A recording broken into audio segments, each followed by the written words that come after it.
이 친구래. 이 아저씨 때 이제 백제가 막 해외로 진출하는 일이 벌어져. 근데 진출을 그냥 했다고 하면 못 믿겠지. 뭔가 나라의 기틀이 마련돼 있고 왕권이 강했기 때문에 그렇다. 자, 이번 시간은 이제 고려 문화에 대해서 한번 살펴보도록 할게요. 자, 이제 고려 문화 하면 이제 고려 청자 엄청 유명하고 또 인쇄술, 그다음에 그 외에도 이제 뭐 여러 가지 공예품 말고도 이제 석탑이라든가 이제 불상 이런 것들이 있습니다. 그리고 이제 그 외에도 사실은 문화 하면 엄청나게 많아. 무슨 뭐가 있냐면 뭐 문학 작품이라든지 글씨, 음악, 뭐 그 외에도 뭐 화약, 조선술, 의학, 천문, 역법 그 외에도 되게 많은데 일단 중학교 거에는 선생님 살펴보니까 뭐 청자나 인쇄술, 그 다음에 뭐 석탑, 불상 요 정도만 하면 될 것 같아. 그 다음에 이제 고려의 불교 정도. 그다음 불교에다가 유학은 삼국사하고 이제 삼국유사만 나왔지만 유학 파트도 한번 고려 유학사도 한번 정리를 해볼까 합니다. 이제 한 그 정도만 좀 하고 이제 조선으로 넘어가면 되지 않을까 이제 그렇게 생각을 해요. 자, 이제 먼저 살펴볼게요. 여기서부터는 좀 가볍게 넘어가면 될 것 같아. 이제 뭐 별로 외울 것도 많이 없어. 딱 봐도 얼마 없잖아. 그치? 자, 고려 문화에서 이제 먼저 엄청 유명한 고려 하면은 고려 인삼도 있지만 청자가 있어. 청자. 그래서 고려 청자. 청자를 위주로 살펴볼게. 불필 되게 분필 좋아. 자, 청자는 일단 10에서 11세기, 이제 10세기면 이제 900년이잖아. 이제 고려가 918년 했고 936년에 이제 통일하잖아. 그치? 그러니까 그때야. 그때에서부터 이제 11세기면 이제 1001년에서 1100년이잖아. 이제 그때 거의 초반이야. 초반하고 이제 문벌귀족 나오고 뭐 요럴 때야. 이때 유명한 고려의 이제 순수청자가 이제 등장하는 거야. 순수청자. 정말 순수하게 생긴 청자야. 이제 사진 보면 알겠지만, 이 순수청자가 엄청 예뻐. 예뻐서 근데 왜 예쁘냐면 비취색 때문에 그래. 이 색감.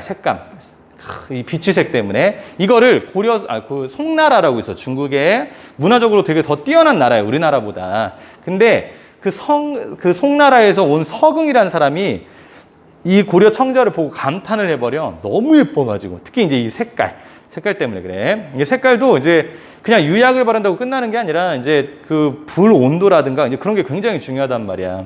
전문 기술을 요하는 거지. 그래서 서긍이 감탄을 했고, 이 예쁘다는 내용을 고려도경이라는 책에다가 이렇게 소개하고 있어. 그러니까 고려를 왔다가 다시 이제 송나라로 돌아간 다음에 고려를 왔다가 송나라로 돌아가가지고 쓴 책이야. 근데 너무 예뻐하고 저 좋아했단 말이야. 그리고 이 고려 청자라고 했을 때는 그냥 순수 청자도 유명하지만 사실 진짜 피크는 고려 전성기는 12세기에서 13세기야.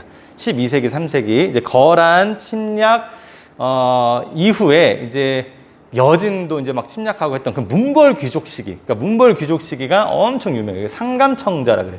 상감청자. 요게 고려를 대표하는, 심지어 우리나라를 대표하는 청자라고도 할 수 있어. 이건 어디서 생산이 됐냐면 소라는 데서 생산이 돼. 소 다 배워서 알지. 향, 부곡, 소라고 해가지고 차별받는 곳이었잖아. 소는 수공업, 뭐 이렇게 만드는 곳이야. 향하고 부곡은 농업 생산을 해야 되는 곳이고 국가한테 만들어서 국가에다가 이제 뭐 주고 또는 이제 귀족들한테 주고 하는 거야. 소에서 생산하는데 엄청 유명하게 이제 유명한 곳. 상감청자를 잘 만드는 곳이 어디냐면 전라도에 있는 강진이라는 곳과 부안이라는 곳이 있어. 거기서 생산된 게 엄청 유명했대. 이렇게 강진, 부안. 요거 같은 경우 이제 특히 이제 많이 만들 때가 강화도로 천도한 이후에 1200년 정도 되잖아. 우리가 몽골하고 썰 1231년부터 이제 시작을 하잖아. 그러니까 13세기지. 요때 이제 강화도로 천도했을 때도 이제 강진, 이게 지금 몽골한테 짓밟혀 있는 그 시기에도 사실은 뭐 고려 청자 같은 걸 만들고 그랬대. 진짜 귀족들을 위해서. 소니까 당연히 얘네들 의무야, 이걸 만들어내는 게. 그렇게 했고, 또 이거는 이제 되게 세련됐고 이제 귀족들의 사치를 이제 보여주는 거다라는 거. 네, 예술적으로는 엄청 아름다웠다. 그리고 그다음에 14세기 때부터는 이제 쇠퇴하기 시작합니다. 이제 왜 쇠퇴하냐면 두 가지 이유가 있는데.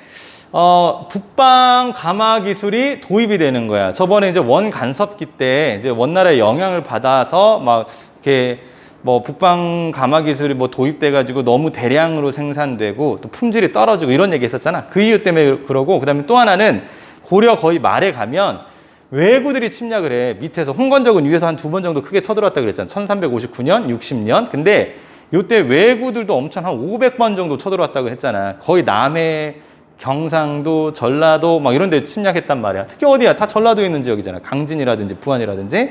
그렇게 해서 소를 생산할 수가 없어. 그 가마를 다 폐쇄해버리고 막 이랬단 말이야. 그래서 점점 쇠퇴를 한 거지.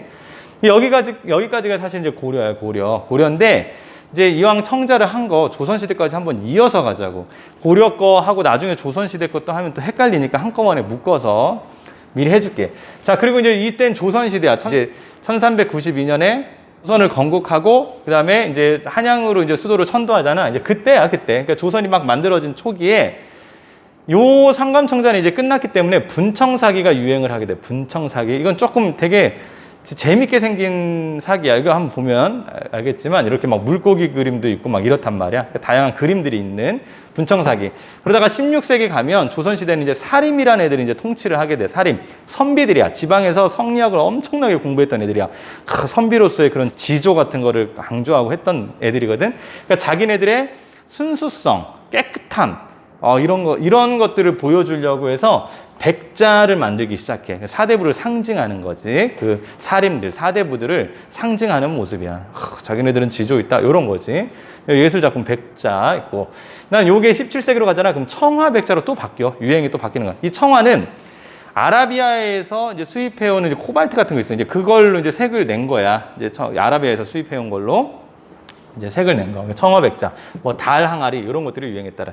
여기서 우리가 기억해야 될 것은 순수청자, 상감청자 정도, 그 다음에 쇠퇴했다가 조선 초기에는 분청사기, 그리고 16세기 이것도 엄청 중요하거든. 사림들, 이제 사대부들을 나타내는 상징하는 백자가 유행했다. 이렇게. 자, 그러면 청자를 만드는 제작 기법을 한번 볼게. 그냥 간단하게 볼게. 그냥 이렇게 청자를 만든 거야. 무늬가 없어. 처음에 만든 거 순수청자야. 순수청자. 이렇게 끊어서 보면 될 것 같아. 이렇게 끊어서.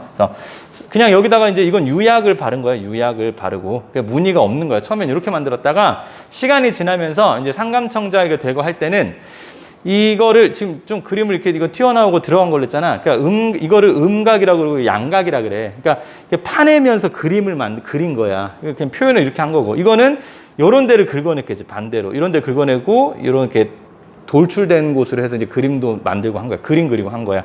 요거를 뭐 음각청자 또는 양각청자라고 하고, 핵심은 이제 더 진보된 거는, 더 발전한 거는 요거야. 상감청자. 상감청자는 뭐냐면 이거 아까 여기 음각처럼 다 파내가지고 그림 그린 거야. 이렇게 쭉 이렇게 항아리 있으면 이제 그림 파내면서 그림을 그린 거지.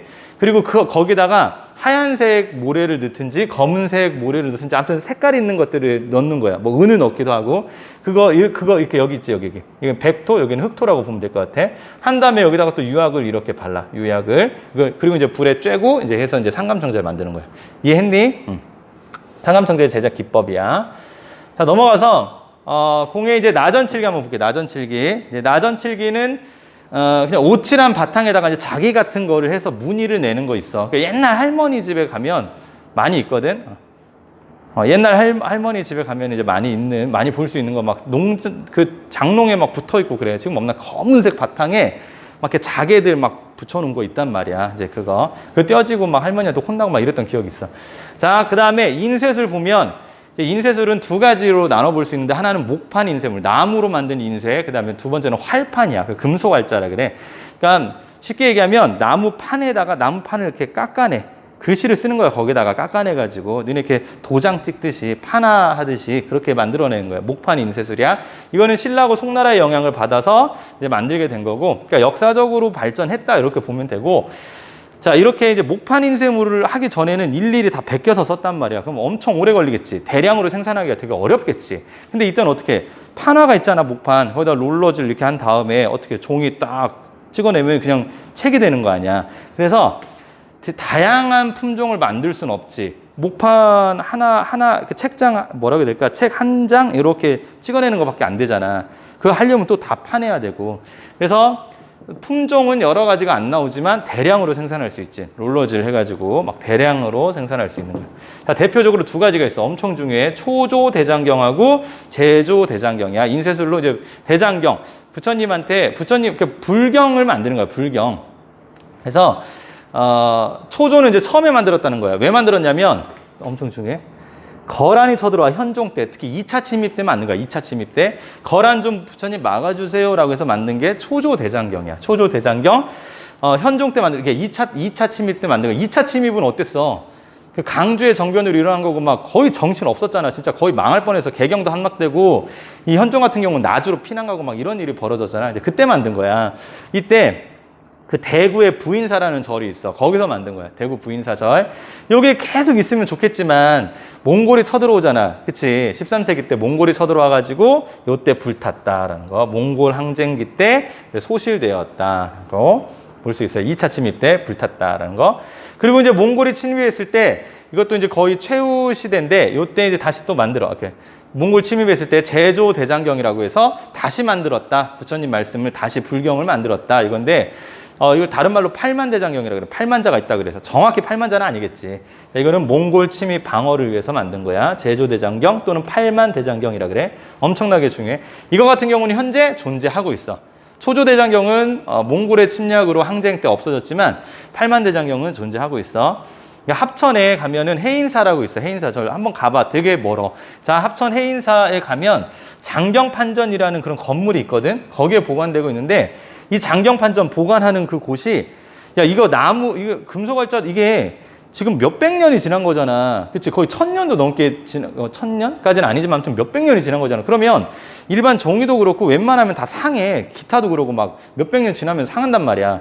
근데 이게 이 나무로 만든 거기 때문에 더더욱 더 상할 수 있겠지. 막 휘거나 뭐 이러잖아. 근데 이 장경판전이 과학적 원리에 의해서 만들어가지고 이게 통풍이 되게 잘 되게 만들었대. 아주 예전에 역사 스페셜인가 봤을 때 이 밑에서 바람이 뭐 밑에를 뚫고 또 위에를 뚫어가지고 바람이 이렇게 통풍이 되게끔 이렇게 만들었다고 하더라고. 한번 가서 보면 난 그때 갔을 때는 그걸 알고 간 게 아니어가지고 그냥 대충 보고 그냥 되게 서늘하네? 그냥 이러고만 느끼고 왔었거든. 지금 들어갈 수 있을지 모르겠다. 예전엔 들어갔었거든. 아무튼 합천 해인사야. 엄청 먼 곳에 거기 현재 보관하고 있고 이 장경판전 보관하고 있는 그 건물은 세계 문화유산이야. 세계 유네스코 세계 문화유산이고 또 거기에 보관되고 있는 팔만대장경도 세계 기록유산이야. 세계 기록유산. 엄청 중요하겠지. 그러니까 중요하다라는 거.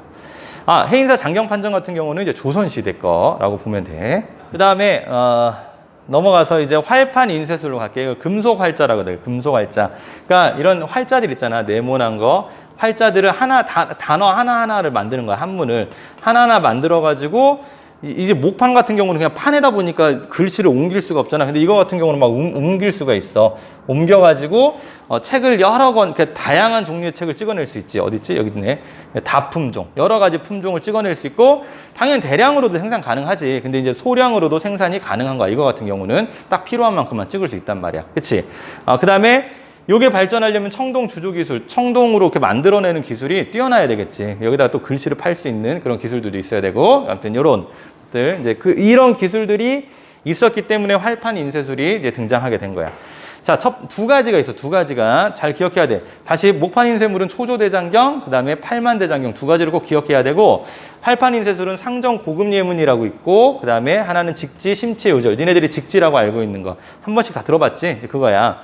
자, 상정 고급 예문 되게 중요해. 1234년이야. 역시 무신정권 시대겠지. 최후 정도 될 것 같아. 최후. 요때 이규보라는 아저씨가 쓴 동국 이상국집에 있단 말이야. 거기에 기록이 돼 있어. 이걸로 찍어냈다라는 거. 상정 고급 예문을.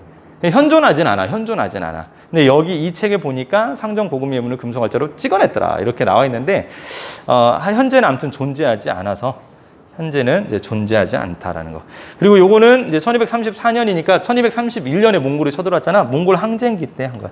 몽골 항쟁기 때 기록한 거고. 그다음 두 번째 직지심체 요절은 1377년이야. 이거 역시 세계 기록유산으로 남겨 있어. 지금 현재 우리나라 없는 거고. 자, 우리가 줄여서 직지라고도 한다라는 거. 자, 이거 같은 경우는 발간된 곳이 간행된 곳이 청주에 있는 흥덕사야. 흥덕사 절. 거기서 간행을 했어. 간행을 했는데, 자, 청주 보자. 청주. 청주하면 우리가 통일신라 때 5소경이 있다 그랬잖아. 그 중에 하나야. 서원경이란데요. 서원경. 근데고 이거를 만든 애가 백운화상이라는 사람이야. 백운화상이 이걸 만들어낸 거야. 그다음에 이거는 존재해. 현존하는. 그리고 금속 활자가 아니야. 이거는 금속 판이 아니고 활자본이야. 활자본, 활판본. 그러니까 이 금속 활자로 찍어냈다라는 거예요. 직지심체우절. 그리고 이게 국가에서 찍어낸 게 아니라 지방에 있는 절에서 찍어낸 거기 때문에 조금 조잡한 감이 없진 않아. 그러니까 세계에서 가장 오래된 거거든. 가장 먼저 됐어. 구텐베르크 있잖아. 요하네스 구텐베르크 활자보다 더 오래된 거야. 근데 뭐 오래된 것만으로도 뭐 가치를 매길 수 있지만 그렇다고 막 전 세계에서 우리나라가 위대하고 막 그렇게 볼 필요는 없는 것 같아. 그냥 우리나라에서 되게 오래 전에 금속 활자가 존재했고 그걸로 막 찍어내기도 했었구나. 그냥 그 정도로만 그냥 기억하면 되지 않을까. 그래서 우리 민족의 뭐 자긍심 그럴 필요까지는 없을 것 같다라는 거. 현재 이제 국립도서관, 프랑스 국립도서관에 있어요. 이제 박병선 박사님이 이제 발견을 했죠.